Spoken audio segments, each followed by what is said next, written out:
Mr. Speaker, Mr. Vice President, members of Congress, my fellow Americans. Today in America, a teacher spent extra time with a student who needed it and did her part to lift America's graduation rate to its highest levels in more than 3 decades. An entrepreneur flipped on the lights in her tech startup and did her part to add to the more than 8 million new jobs our businesses have created over the past 4 years.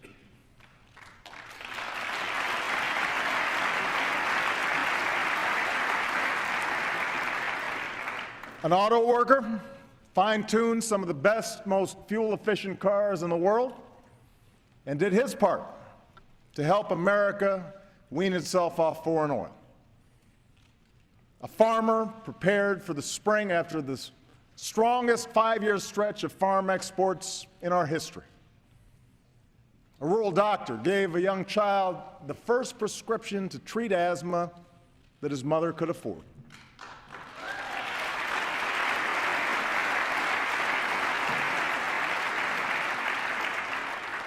A man took the bus home from the graveyard shift, bone-tired, but dreaming big dreams for his son. And in tight-knit communities all across America, fathers and mothers will tuck in their kids, put an arm around their spouse, remember fallen comrades, and give thanks for being home from a war that after 12 long years is finally coming to an end.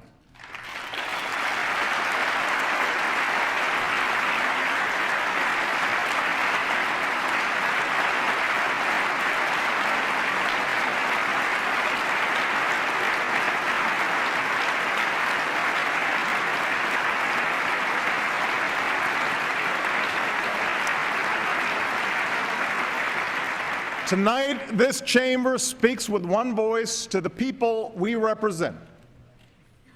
It is you, our citizens, who make the state of our union strong.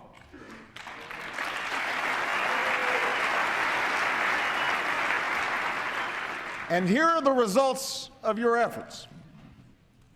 The lowest unemployment rate in over 5 years, a rebounding housing market, a manufacturing sector that's adding jobs for the first time since the 1990s, more oil produced at home than we buy from the rest of the world, the first time that's happened in nearly 20 years.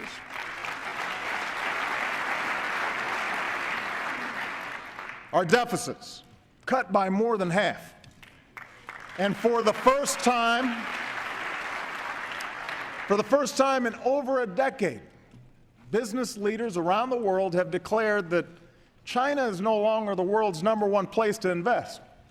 America is.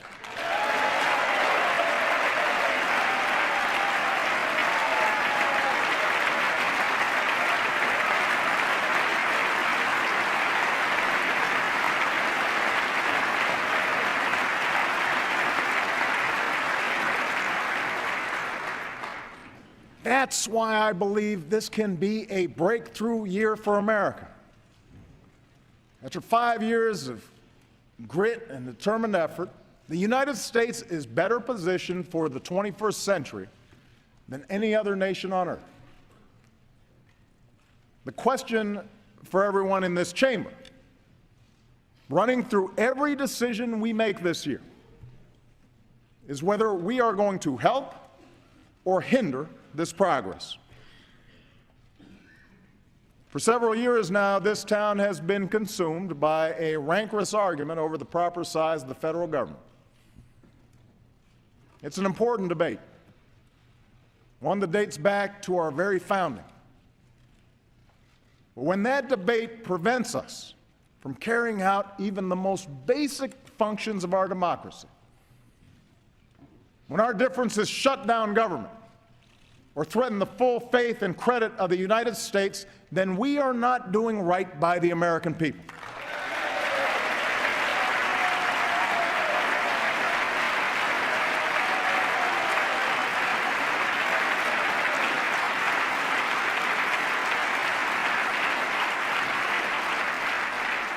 Now, as president, I'm committed to making Washington work better and rebuilding the trust of the people who sent us here.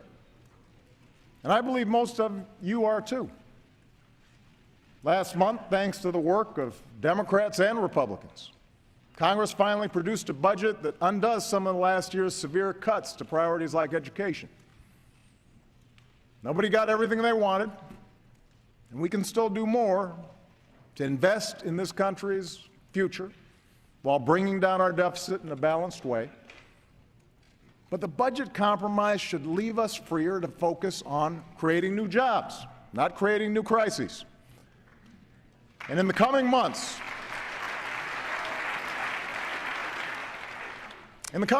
let's see where else we can make progress together.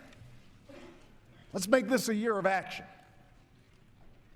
That's what most Americans want. For all of us in this chamber to focus on their lives, their hopes, their aspirations. And what I believe unites the people of this nation, regardless of race or region or party, young or old, rich or poor, is the simple, profound belief in opportunity for all. The notion that if you work hard and take responsibility, you can get ahead in America.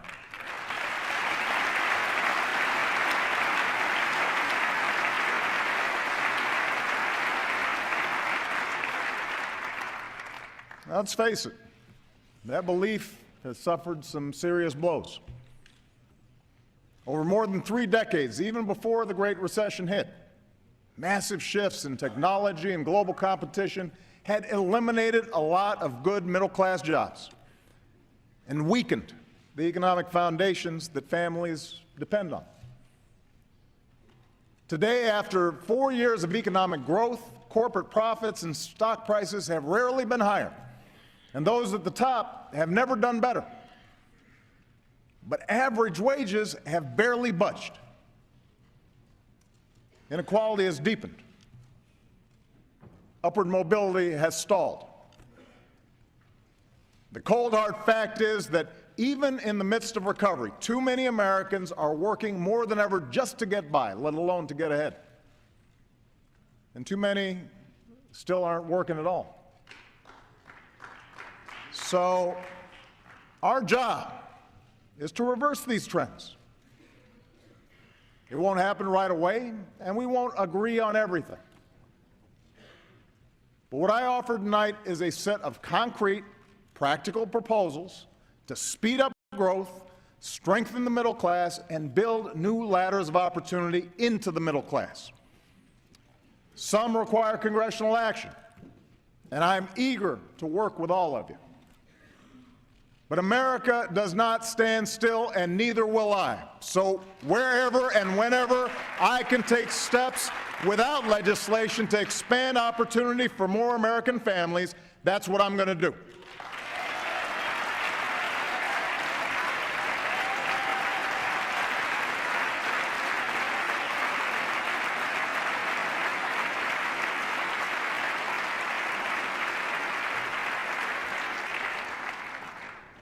As usual, our First Lady sets a good example. Michelle's, well,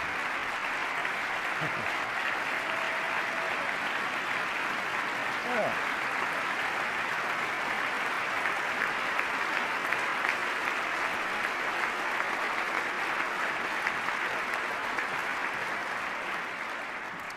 Michelle's Let's Move partnership with schools, businesses, local leaders has helped bring down childhood obesity rates for the first time in 30 years.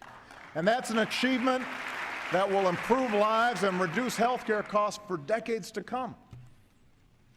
The Joining Forces Alliance that Michelle and Jill Biden launched has already encouraged employers to hire or train nearly 400,000 veterans and military spouses.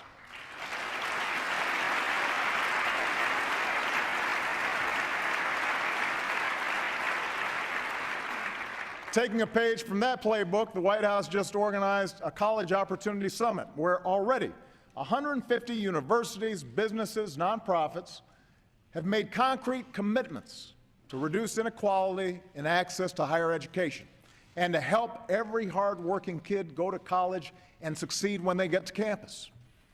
And across the country, we're partnering with mayors, governors, and state legislatures on issues from homelessness to marriage equality.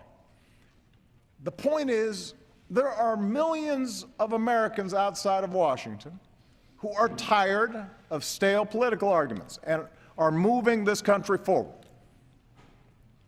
They believe, and I believe, that here in America, our success should depend not on accident of birth, but the strength of our work ethic and the scope of our dreams. That's what drew our forebears here. That's how the daughter of a factory worker is CEO of America's largest automaker.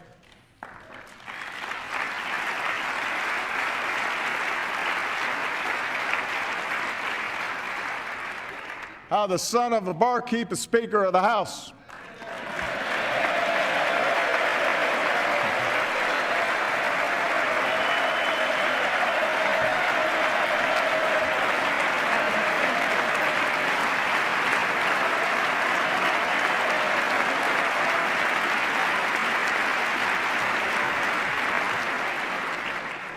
How the son of a single mom can be president of the greatest nation on earth.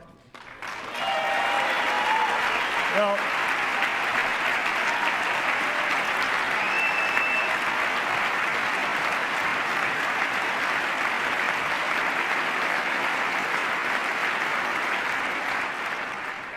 opportunity is who we are. And the defining project of our generation must be to restore that promise. We know where to start. The best measure of opportunity is access to a good job. With the economy picking up speed, companies say they intend to hire more people this year. And over half of big manufacturers say they're thinking of insourcing jobs from abroad.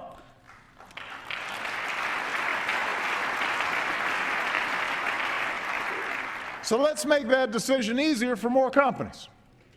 Both Democrats and Republicans have argued that our tax code is riddled with wasteful, complicated loopholes that punish businesses investing here and reward companies that keep profits abroad.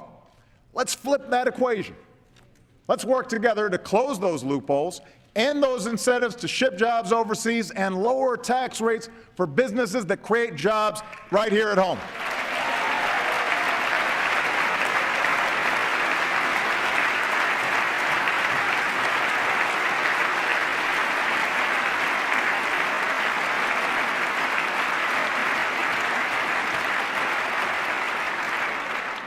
Moreover, we can take the money we save from this transition to tax reform to create jobs rebuilding our roads, upgrading our ports, unclogging our commutes. Because in today's global economy, first-class jobs gravitate to first-class infrastructure. We'll need Congress to protect more than 3 million jobs by finishing transportation and waterways bills this summer. That can happen. But I'll act on my own to slash bureaucracy and streamline the permitting process for key projects so we can get more construction workers on the job as fast as possible.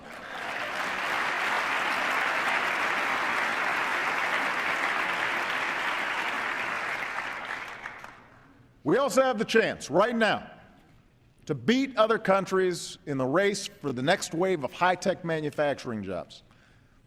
And my administration's launched 2 hubs for high-tech manufacturing in Raleigh, North Carolina, and Youngstown, Ohio, where we've connected businesses to research universities that can help America lead the world in advanced technologies.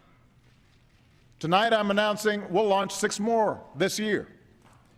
Bipartisan bills in both houses could double the number of these hubs and the jobs they create. So get those bills to my desk. Put more Americans back to work.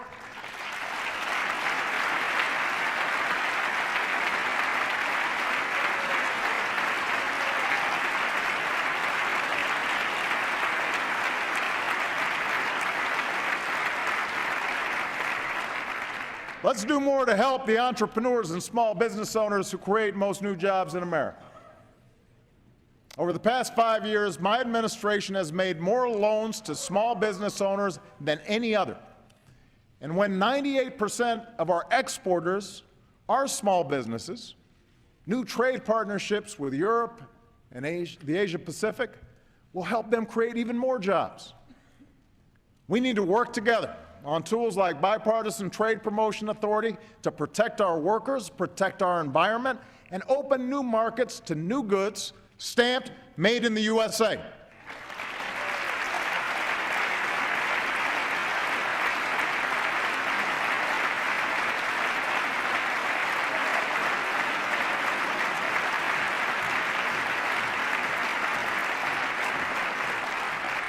Listen, China and Europe aren't standing on the sidelines, and neither should we. We know that the nation that goes all in on innovation today will own the global economy tomorrow. This is an edge America cannot surrender. Federally funded research helped lead to the ideas and inventions behind Google and smartphones, and that's why Congress should undo the damage done by last year's cuts to basic research, so we can unleash the next great American discovery.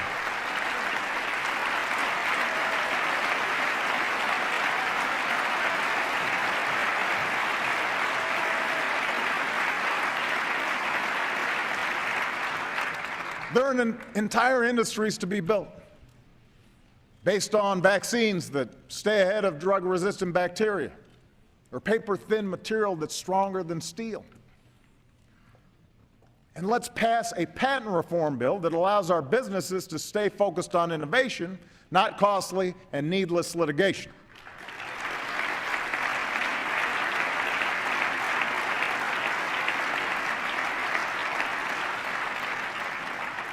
Now, one of the biggest factors in bringing more jobs back is our commitment to American energy.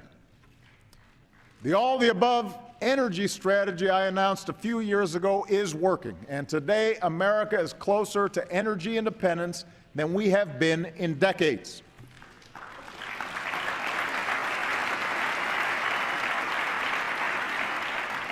One of the reasons why is natural gas.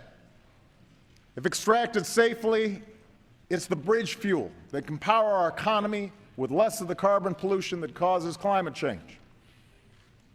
Businesses plan to invest almost $100 billion in new factories that use natural gas. I'll cut red tape to help states get those factories built and put folks to work. And this Congress can help by putting people to work building fueling stations that shift more cars and trucks from foreign oil to American natural gas.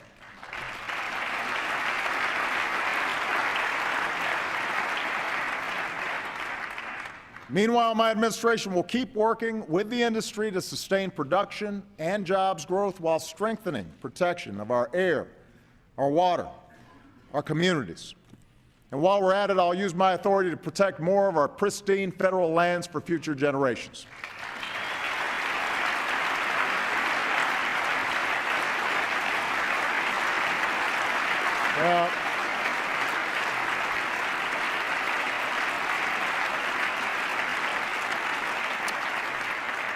It's not just oil and natural gas production that's booming. We're becoming a global leader in solar, too. Every 4 minutes, another American home or business goes solar. Every panel pounded into place by a worker whose job cannot be outsourced. Let's continue that progress with a smarter tax policy that stops giving $4 billion a year to fossil fuel industries that don't need it, so we can invest more in fuels of the future that do.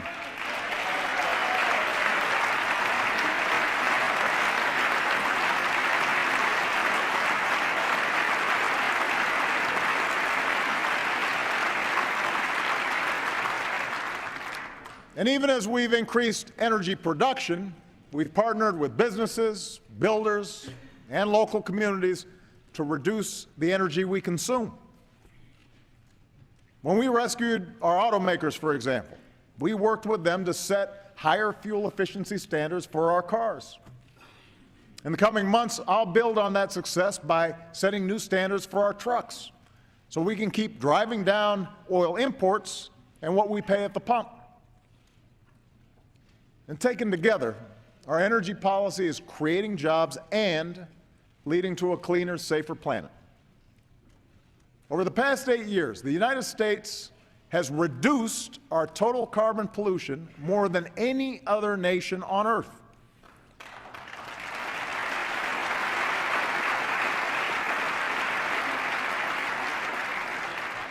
But we have to act with more urgency because the changing climate is already harming Western communities struggling with drought and coastal cities dealing with floods. That's why I directed my administration to work with states, utilities, and others to set new standards on the amount of carbon pollution our power plants are allowed to dump into the air. The shift to a cleaner energy economy won't happen overnight, and it will require some tough choices along the way. But the debate is settled. Climate change is a fact.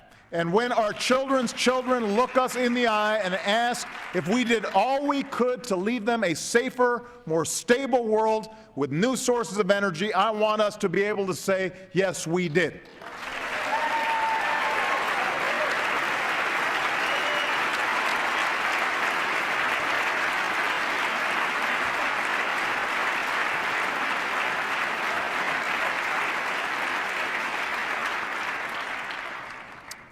Finally, if we're serious about economic growth, it is time to heed the call of business leaders, labor leaders, faith leaders, law enforcement, and fix our broken immigration system.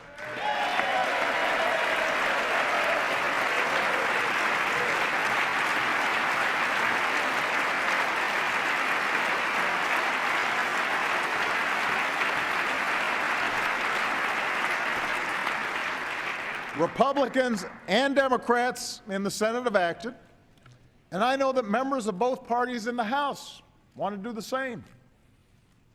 Independent economists say immigration reform will grow our economy and shrink our deficits by almost $1 trillion in the next 2 decades.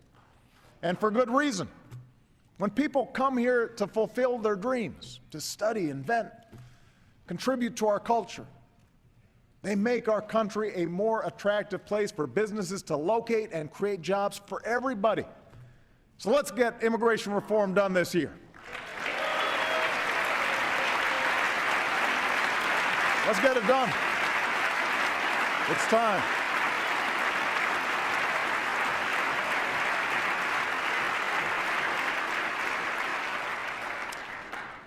The ideas I've outlined so far can speed up growth and create more jobs. But in this rapidly changing economy, we have to make sure that every American has the skills to fill those jobs. The good news is we know how to do it.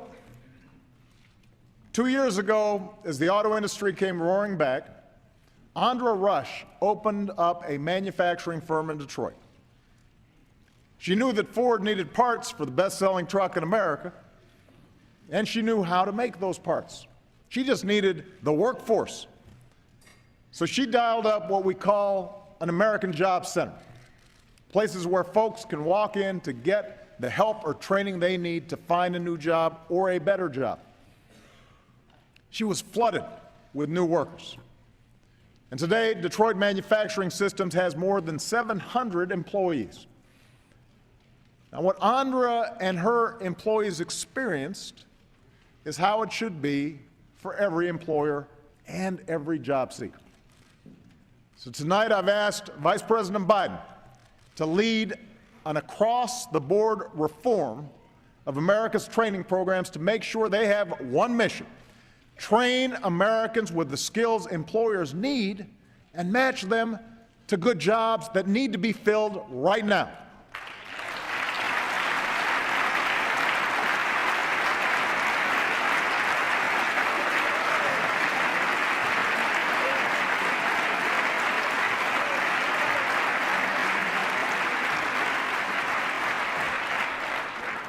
That means more on-the-job training and more apprenticeships that set a young worker on an upward trajectory for life.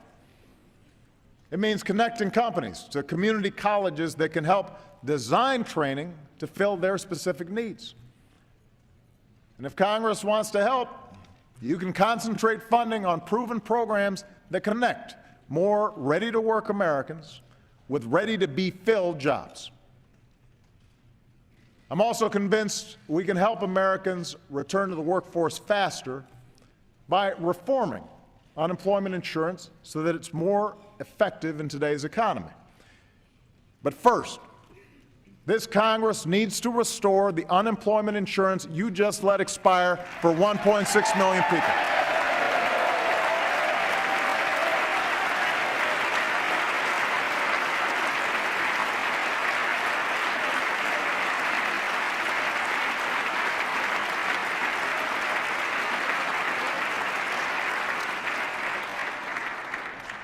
Let me tell you why.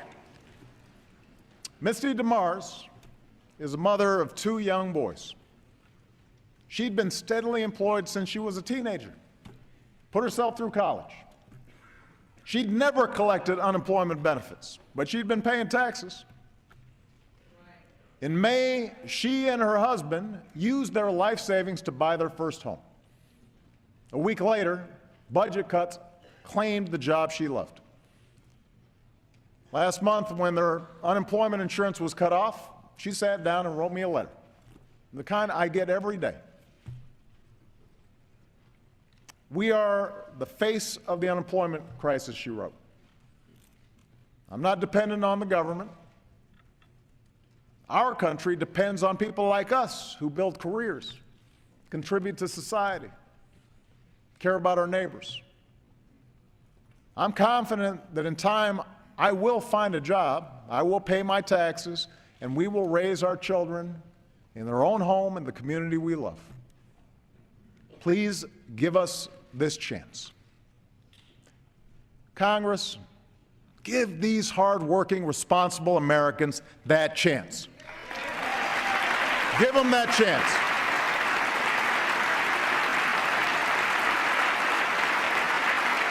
Give them the chance.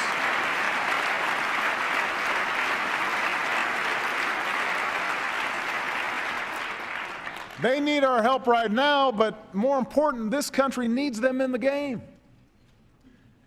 That's why I've been asking CEOs to give more long-term unemployed workers a fair shot at new jobs, a new chance to support their families. And in fact, this week, many will come to the White House to make that commitment real.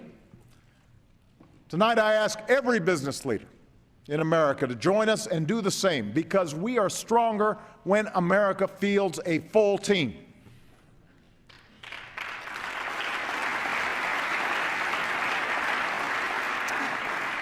Of course, it's not enough to train today's workforce. We also have to prepare tomorrow's workforce by guaranteeing every child access to a world-class education.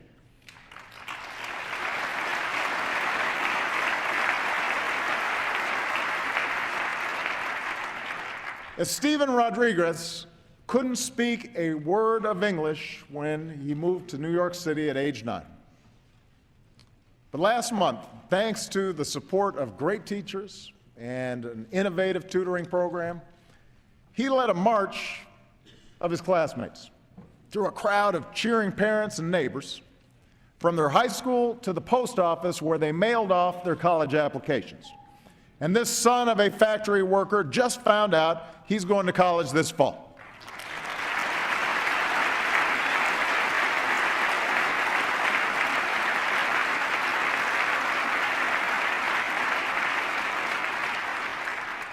Five years ago, we set out to change the odds for all our kids. We worked with lenders to reform student loans, and today more young people are earning college degrees than ever before. Race to the Top, with the help of governors from both parties, has helped states raise expectations and performance. Teachers and principals in schools from Tennessee to Washington, D.C. are making big strides in preparing students with the skills for the new economy. problem solving, critical thinking, science, technology, engineering, math. Now, some of this change is hard. It requires everything from more challenging curriculums and more demanding parents to better support for teachers and new ways to measure how well our kids think, not how well they can fill in a bubble on a test. But it is worth it, and it is working. The problem is we're still not reaching enough kids, and we're not reaching them in time, and that has to change. Research shows that one of the best investments we can make in a child's life is high-quality early education.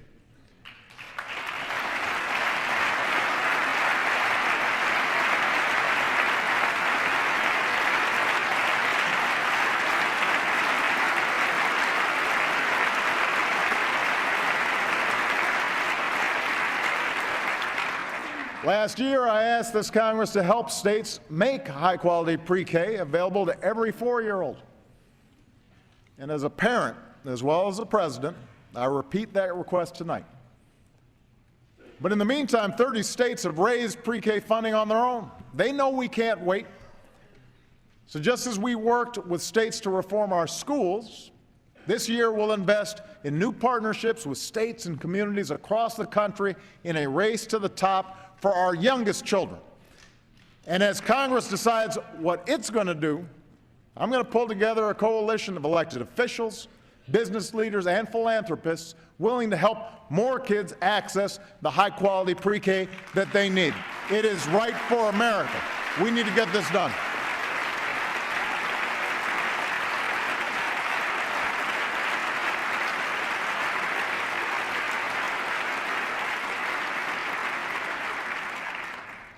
Last year, I also pledged to connect 99% of our students to high-speed broadband over the next 4 years. Tonight, I can announce that with the support of the FCC and companies like Apple, Microsoft, Sprint, and Verizon, we've got a down payment to start connecting more than 15,000 schools and 20 million students over the next 2 years without adding a dime to the deficit.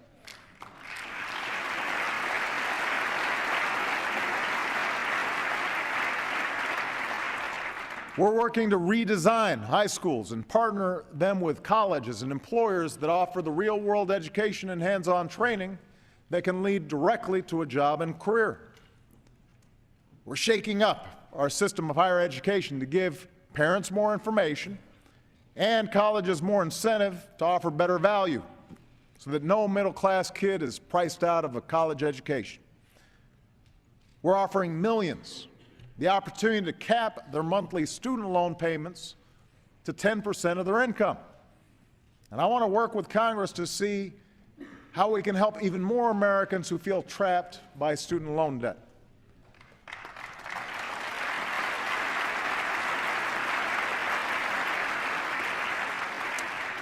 And I'm reaching out to some of America's leading foundations and corporations on a new initiative to help more young men of color facing especially tough odds to stay on track and reach their full potential. The bottom line is, Michelle and I want every child to have the same chance this country gave us. But we know our opportunity agenda won't be complete. And too many young people entering the workforce today will see the American dream as an empty promise, unless we also do more to make sure our economy honors the dignity of work and hard work pays off for every single American. You know, today, women make up about half our workforce, but they still make 77 cents for every dollar a man earns. That is wrong. And in 2014, it's an embarrassment. Women deserve equal pay for equal work.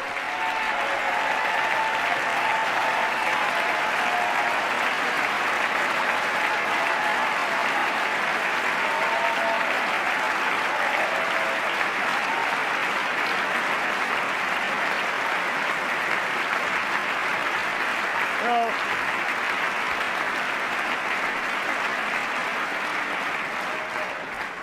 she deserves to have a baby without sacrificing her job. A mother deserves a day off to care for a sick child or a sick parent without running into hardship. And you know what? A father does too. It is time to do away with workplace policies that belong in a Mad Men episode. This year, let's all come together, Congress, the White House, businesses from Wall Street to Main Street, to give every woman the opportunity she deserves, because I believe when women succeed, America succeeds.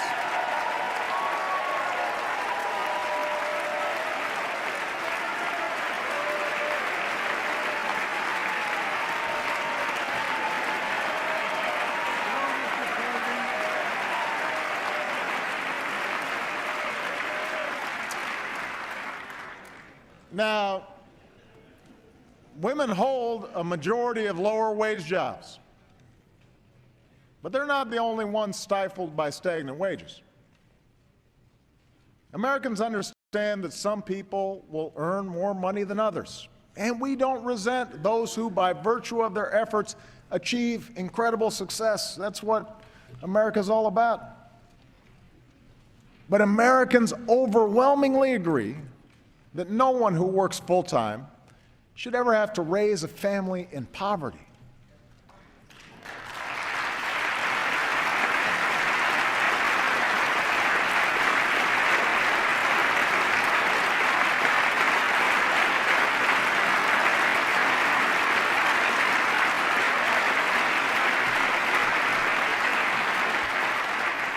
In the years since I asked this Congress to raise the minimum wage, 5 states have passed laws to raise theirs. Many businesses have done it on their own. Nick Shute is here today with his boss, John Serrano. John's an owner of Punch Pizza in Minneapolis, and Nick helps make the dough. Only now he makes more of it. John just gave his employees a raise to $10 an hour, and that's a decision that has eased their financial stress and boosted their morale. Tonight, I ask more of America's business leaders to follow John's lead. Do what you can to raise your employees' wages.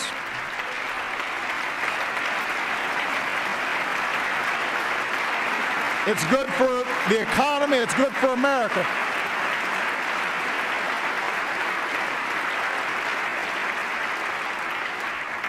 To every mayor, governor, state legislator in America, I say, you don't have to wait for Congress to act.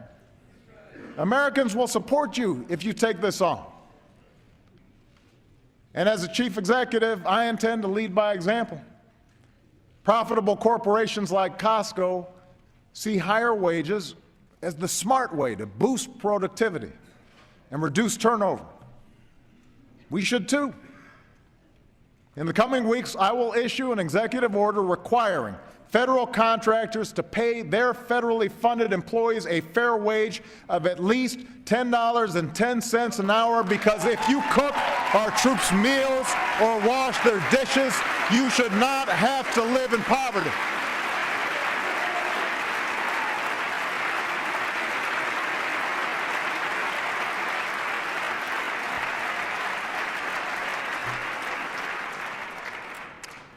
Of course, to reach millions more, Congress does need to get on board. Today, the federal minimum wage is worth about 20% less than it was when Ronald Reagan first stood here. And Tom Harkin and George Miller have a bill to fix that by lifting the minimum wage to $10.10. It's easy to remember, 10-10. This will help families. It'll give businesses customers with more money to spend. It does not involve any new bureaucratic program. So join the rest of the country. Say yes. Give America a raise. Give them a raise.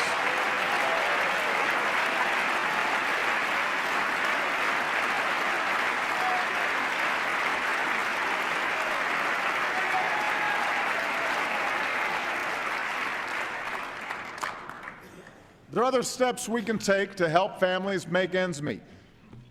And few are more effective at reducing inequality and helping families pull themselves up through hard work than the Earned Income Tax Credit. Right now, it helps about half of all parents at some point. Think about that. It helps about half of all parents in America at some point in their lives. But I agree with Republicans like Senator Rubio that it doesn't do enough for single workers who don't have kids. So let's work together to strengthen the credit, reward work, help more Americans get ahead. Let's do more to help Americans save for retirement. Today, most workers don't have a pension.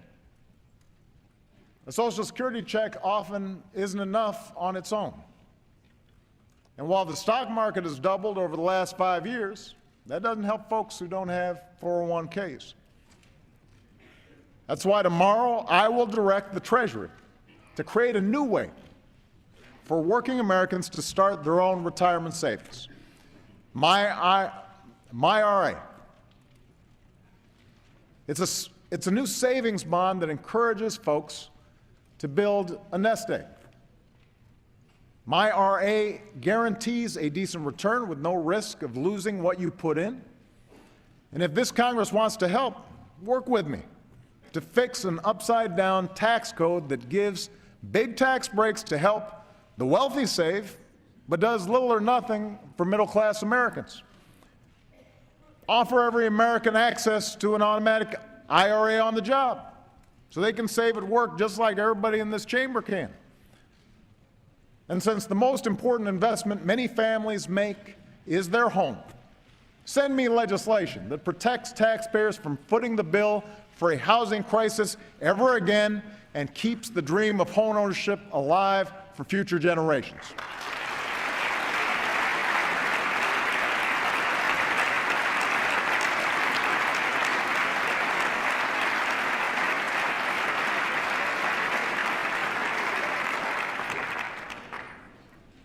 One last point on financial security.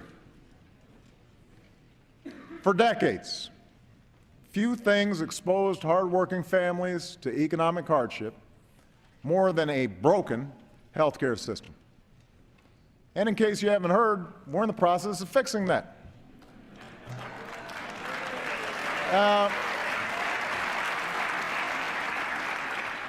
A pre-existing condition used to mean that someone like Amanda Shelley, a physician's assistant and single mom from Arizona, couldn't get health insurance. But on January 1st, she got covered.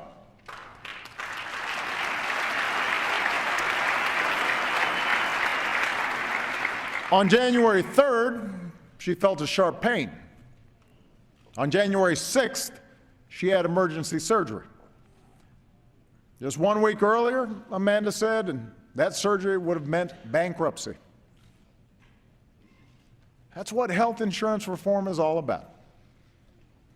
The peace of mind that if misfortune strikes, you don't have to lose everything. Already, because of the Affordable Care Act, more than 3 million Americans under age 26 have gained coverage under their parents' plan.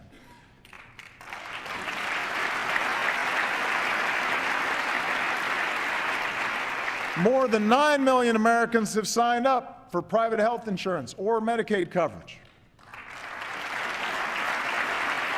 9 million. And here's another number, 0. Because of this law, no American, none, 0, can ever again be dropped or denied coverage for a pre-existing condition like asthma or back pain or cancer.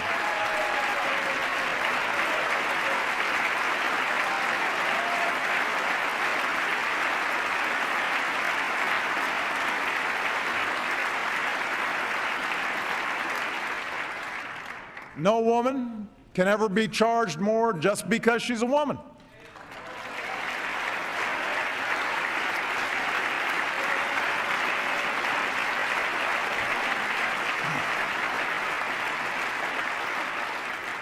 And we did all this while adding years to Medicare's finances, keeping Medicare premiums flat, and lowering prescription costs for millions of seniors. Now, I do not expect to convince my Republican friends on the merits of this law. But I know that the American people are not interested in refighting old battles. So, again, if you have specific plans to cut costs, cover more people, increase choice, tell America what you do differently. Let's see if the numbers add up. But let's not have another 40-something votes to repeal a law that's already helping millions of Americans like Amanda.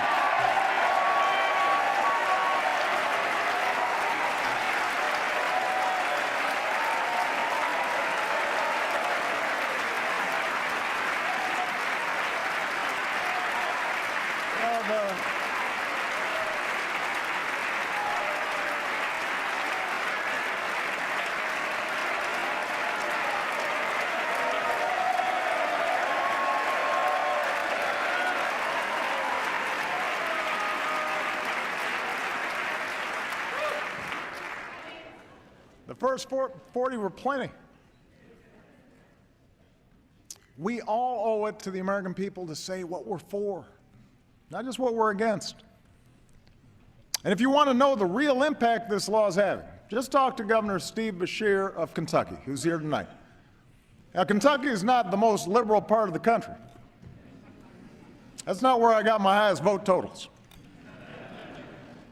But he's like a man possessed when it comes to covering his Commonwealth's families.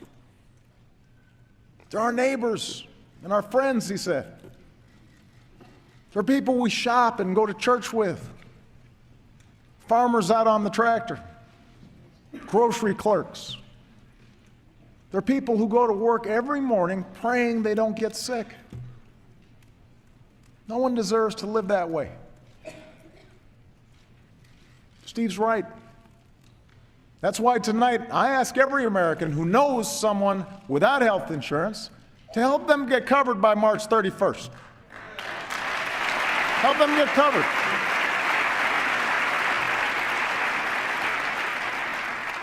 Moms, get on your kids to sign up. Kids, call your mom and walk her through the application.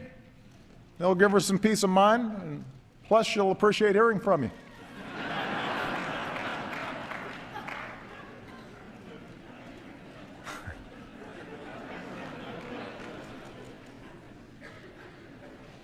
After all, that's the spirit that has always moved this nation forward.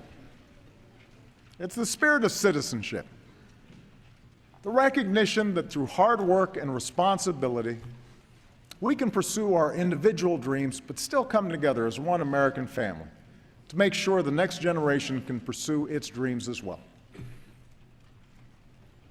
Citizenship means standing up for everyone's right to vote.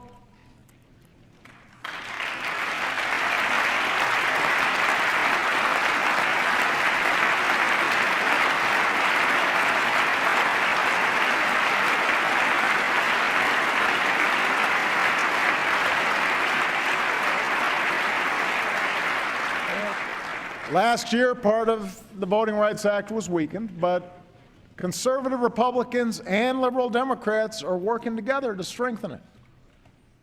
And the bipartisan commission I appointed, chaired by my campaign lawyer and Governor Romney's campaign lawyer, came together and have offered reforms so that no one has to wait more than a half hour to vote. Let's support these efforts. It should be the power of our vote, not the size of our bank accounts, that drives our democracy.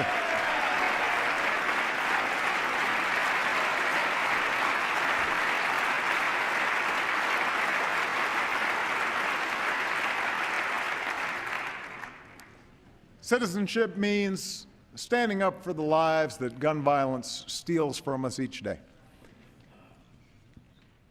I've seen the courage of parents, students, pastors, police officers all over this country who say, we are not afraid.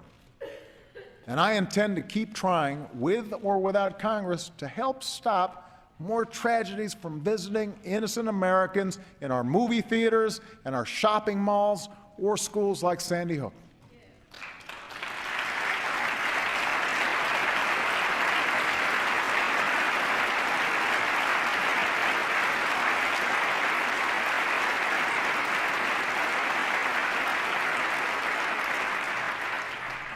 Citizenship demands a sense of common purpose, participation in the hard work of self-government,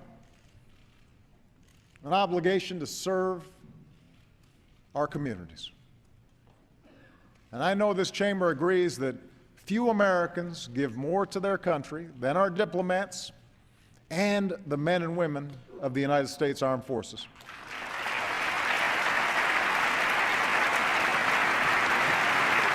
Thank you.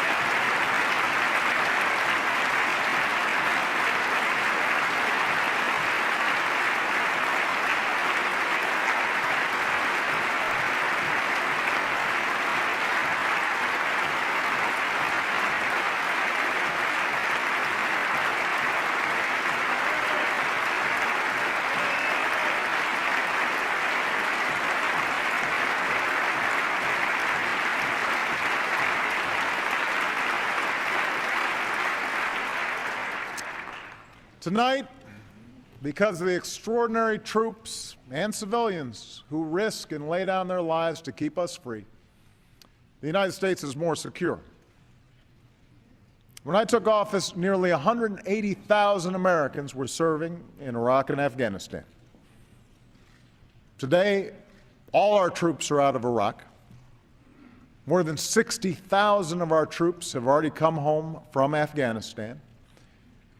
With Afghan forces now in the lead for their own security, our troops have moved to a support role. Together with our allies, we will complete our mission there by the end of this year, and America's longest war will finally be over.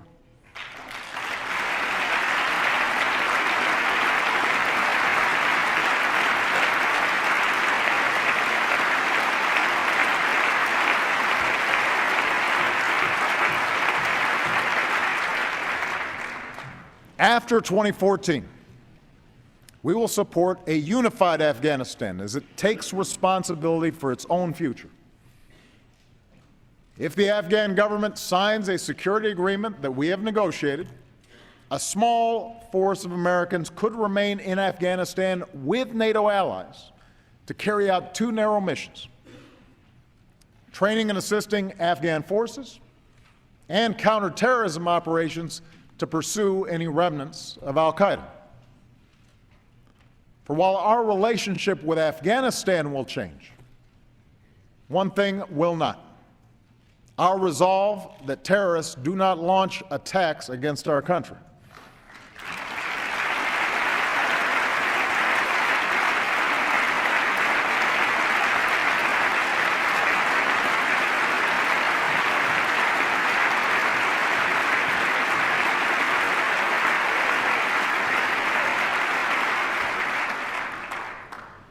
The fact is, that danger remains.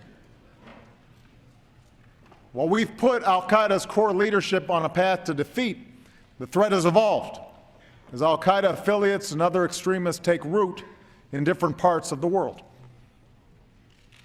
In Yemen, Somalia, Iraq, Mali, we have to keep working with partners to disrupt and disable those networks.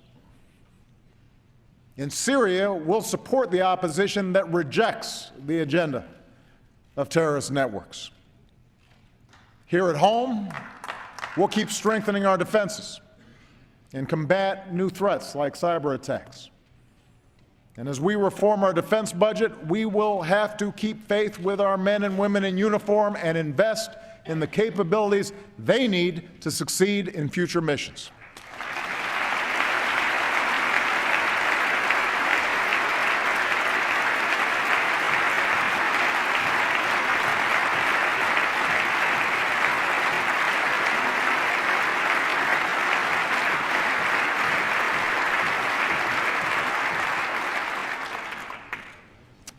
We have to remain vigilant, But I strongly believe our leadership and our security cannot depend on our outstanding military alone. As Commander-in-Chief, I have used force when needed to protect the American people, and I will never hesitate to do so as long as I hold this office. But I will not send our troops into harm's way unless it is truly necessary, nor will I allow our sons and daughters to be mired in open-ended conflicts. We must fight the battles that need to be fought, not those that terrorists prefer from us, large-scale deployments that drain our strength and may ultimately feed extremism. So even as we actively and aggressively pursue terrorist networks through more targeted efforts and by building the capacity of our foreign partners, America must move off a permanent war footing.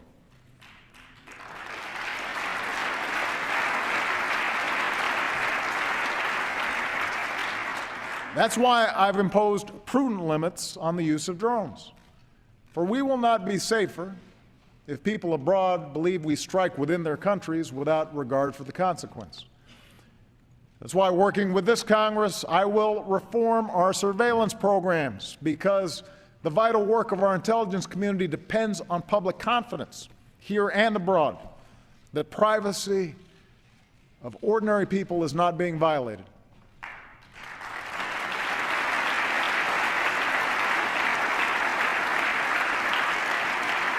And with the Afghan war ending, this needs to be the year Congress lifts the remaining restrictions on detainee transfers and we close the prison at Guantanamo Bay. Because we counter terrorism not just through intelligence and military actions, but by remaining true to our constitutional ideals and setting an example for the rest of the world.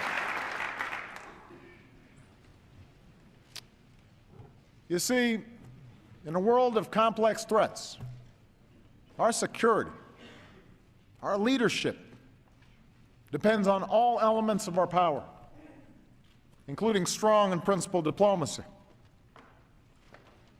American diplomacy has rallied more than 50 countries to prevent nuclear materials from falling into the wrong hands and allowed us to reduce our own reliance on Cold War stockpiles. American diplomacy, backed by the threat of force, is why Syria's chemical weapons are being eliminated.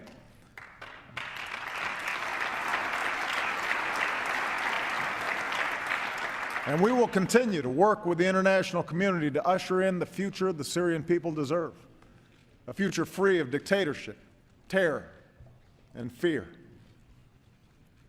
As we speak, American diplomacy is supporting Israelis and Palestinians as they engage in the difficult but necessary talks to end the conflict there, to achieve dignity and an independent state for Palestinians, and lasting peace and security for the state of Israel, a Jewish state that knows America will always be at their side.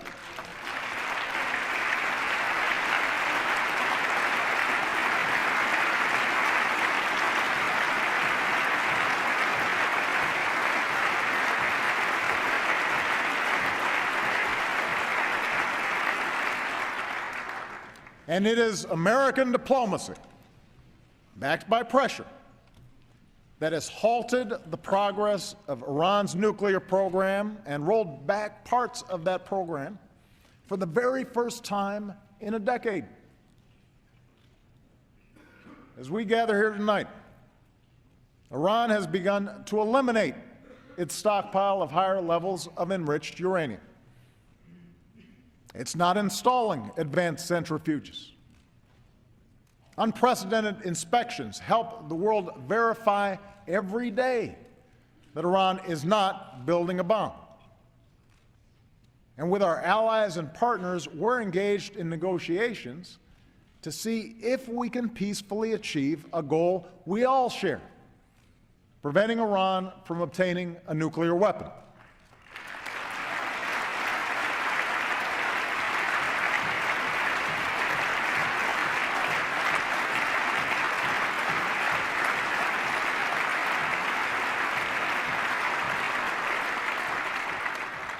These negotiations will be difficult. They may not succeed.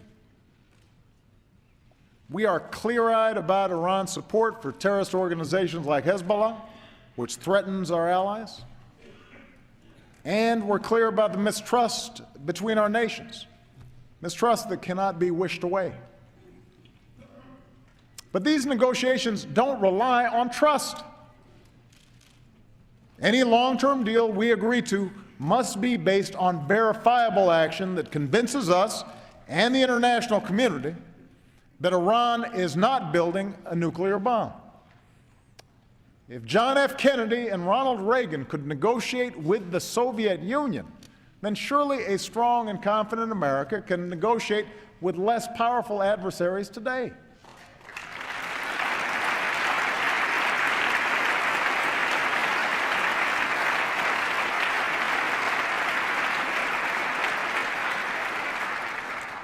The sanctions that we put in place help make this opportunity possible. But let me be clear. If this Congress sends me a new sanctions bill now that threatens to derail these talks, I will veto it. For the sake of our national security, we must give diplomacy a chance to succeed.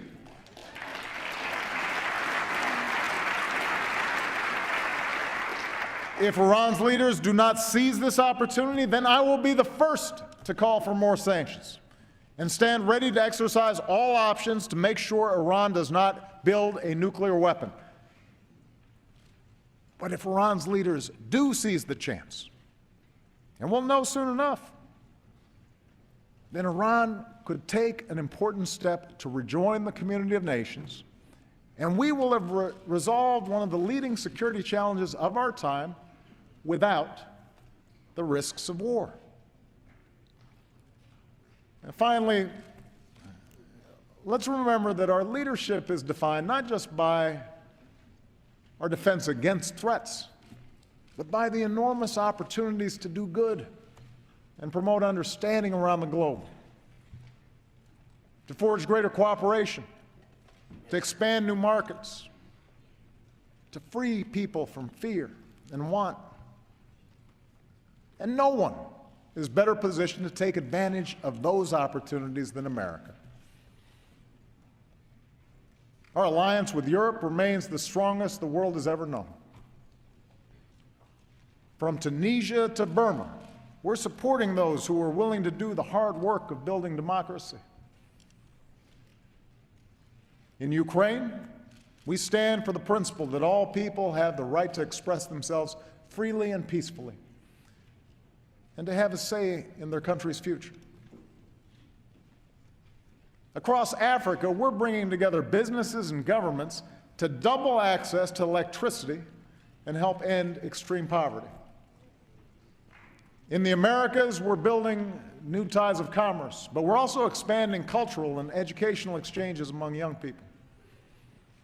And we will continue to focus on the Asia-Pacific, where we support our allies, shape a future of greater security and prosperity, and extend a hand to those devastated by disaster, as we did in the Philippines when our Marines and civilians rushed to aid those battered by a typhoon, and who are greeted with words like, "We will never forget your kindness," and "God bless America." We do these things because they help promote our long-term security. And we do them because we believe in the inherent dignity and equality of every human being, regardless of race or religion, creed or sexual orientation. And next week, the world will see one expression of that commitment when Team USA marches the red, white, and blue into the Olympic Stadium and brings home the gold.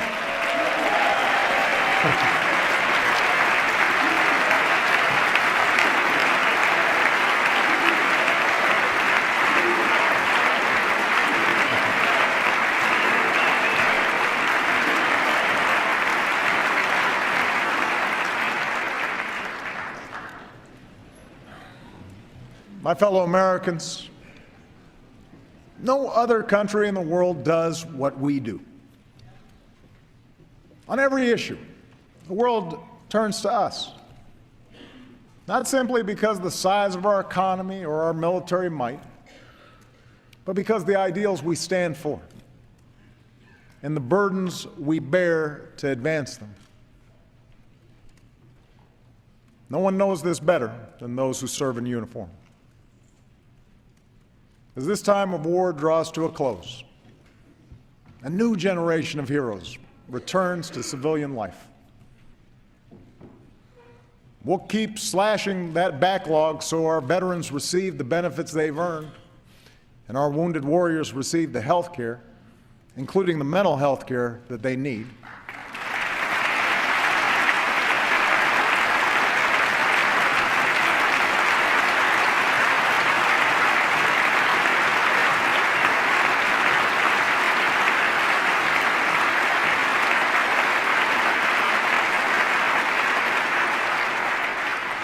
We'll keep working to help all our veterans translate their skills and leadership into jobs here at home.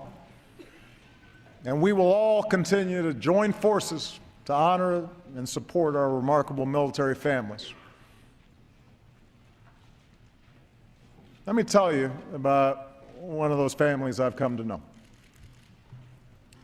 I first met Corey Remsburg, a proud Army Ranger, at Omaha Beach on the 65th anniversary of D-Day. Along with some of his fellow Rangers, he walked me through the program and the ceremony.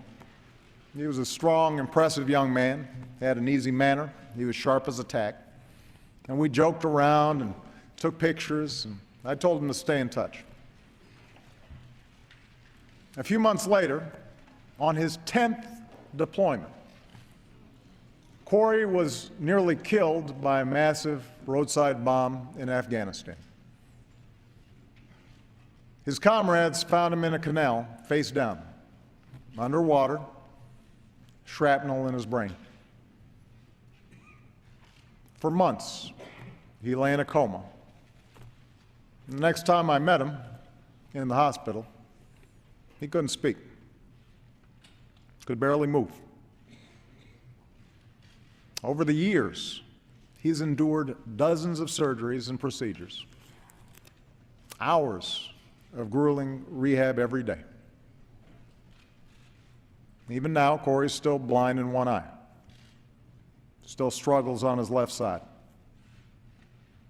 But slowly, steadily, with the support of caregivers like his dad, Craig, and the community around him, Corey has grown stronger.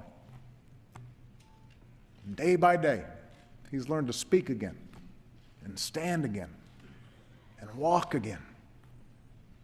And he's working toward the day when he can serve his country again. My recovery has not been easy, he says.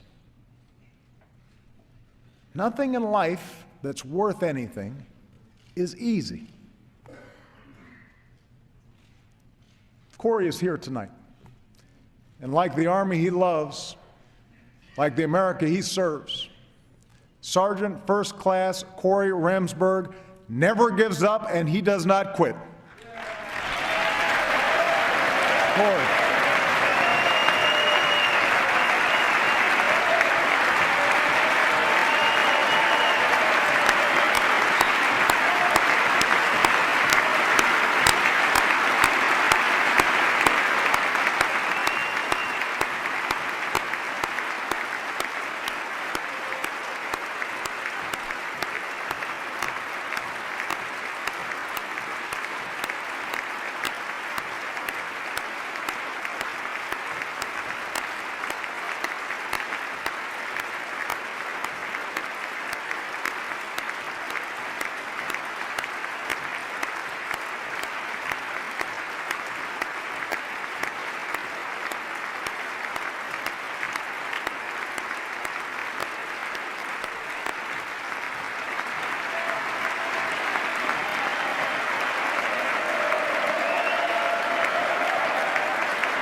My fellow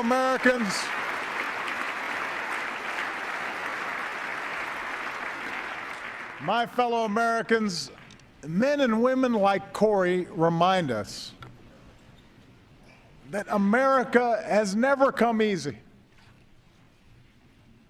Our freedom, our democracy has never been easy. Sometimes we stumble, we make mistakes, we get frustrated, we're discouraged. But for more than 200 years, we have put those things aside and placed our collective shoulder to the wheel of progress, to create and build and expand the possibilities of individual achievement, to free other nations from tyranny and fear, to promote justice and fairness and equality under the law, so that the words set to paper by our founders are made real for every citizen. The America we want for our kids, a rising America where honest work is plentiful and communities are strong, where prosperity is widely shared, an opportunity for all lets us go as far as our dreams and toil will take us. None of it is easy. But if we work together, if we summon what is best in us, the way Corey summoned what is best in him, with our feet planted firmly in today but our eyes cast toward tomorrow, I know it is within our reach. Believe it. God bless you, and God bless the United States of America.